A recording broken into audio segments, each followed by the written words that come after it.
संत ऐसा कहते हैं कि हमेशा मित्र किसको बनाना चाहिए बाबूजी? हमेशा मित्र अपने भाई को बनाना चाहिए। किसको बनाना चाहिए?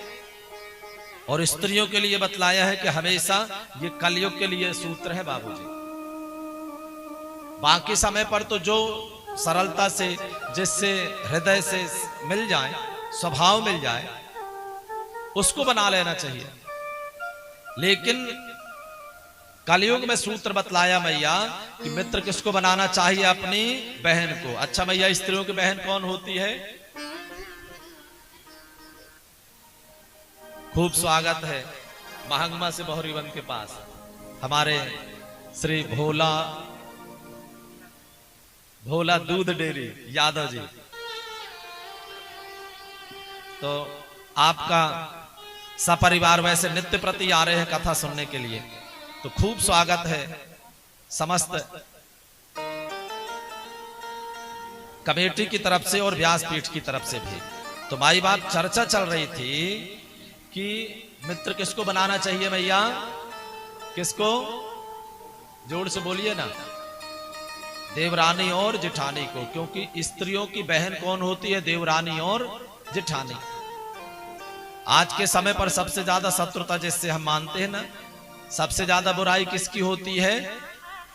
100% में 70% ऐसा देखा गया है कि देवरानी और जेठानी में हमेशा बुराई मिलेगी। अच्छा, मुंह के सामने बोलते भी रहेंगे दिखावटी, लेकिन अंदर से एक दूसरे के प्रति बैर भाव रखते हैं। और ये बैर भाव ही माई बाप आपके यश को रोकता है। किसको रोकता है? यश यानी तरक्की को। आपकी तरक्की को रोकता है। क्योंकि घर में अगर सामंजस्य नहीं है तो भगवान खुश नहीं होते।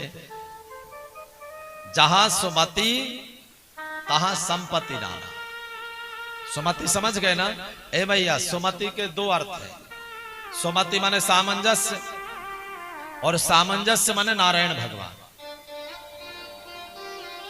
तहां संपत्ति नाना, वहां पर संपत्ति खूब रहती है। क्योंकि जहां पर नारायण भगवान रहेंगे वहीं तो लक्ष्मी मैया रहेगी। अब ऐसा तो नहीं है कि पति रहे बहुरीवन में और पत्नी रहे सिहोरा में बाबूजी। जहां पर पत्नी रहेगी वहीं तो पति रहेगा। तो इसलिए सामंजस्य बना रहे। तो मित्र किसको बनाना चाहिए भैया? अपने भाई को या अपनी बहन को। क्यों बनाना चाहिए, इस पर भी तर्क दिया भैया। अगर आपने देखो दूसरे को सहेली बना लिया, अपनी दूसरे को, देवरानी जेठानी से आपका प्रेम नहीं है, दूसरे को बना लिया, तो जो मित्र होता है, जो सहेली होती है, तो उससे आदमी अपने घर की सारी कमियां बता लेता है। बतलाता है कि नहीं भैया? अपने सुख की, अपने दुख की, सब बोल लिया।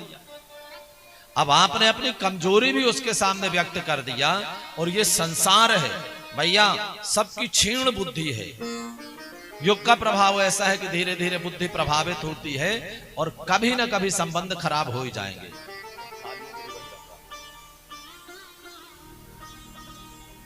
कभी ना कभी संबंध खराब हो ही जाएंगे। और भैया मान लो आपकी सहेली से संबंध खराब हो गए भैया, तो आपने अपने घर की कमजोरी बता दिया कि नहीं? हैं जी? अब कमजोरी बतला दिया और फिर जब आपकी मित्र से शत्रुता बढ़ी, इतनी बढ़ी कि वो आपकी कमजोरी जानता है, तो कभी भी आपका नुकसान कर सकता है। और अगर आपने देवरानी जेठानी को अपनी सहेली बनाया ना भैया, तो कितनी भी शत्रुता हो जाए, जब आपके जीवन में कष्ट आने लगेगा ना, तो कहीं ना कहीं उसको पीड़ा होगी। उसको लगेगा कि कुछ भी है तो हमारी देवरानी, कुछ भी है तो हमारी जेठानी, चाहे कितनी भी शत्रुता हो गई। इसी प्रकार माई बाप भाई के लिए कहा, भाई कैसा भी होवे, कितनी भी बुराई हो जावे, कितनी भी, जैसे इस हाथ में तकलीफ होगी ना भैया, कुछ भी हम सोचे ना कि ये हमारा हाथ नहीं है, होगी। यहां पर कोई डंडा मारे तो आप देखो सबसे पहले ये दूसरा हाथ रोकेगा। रोकता है कि नहीं भैया? यहां लगे तो ये हाथ रोकेगा, रोकेगा कि नहीं? दोनों की बिल्कुल दिशा अलग है। इसकी दिशा यहां है, इस हाथ की दिशा यहां है।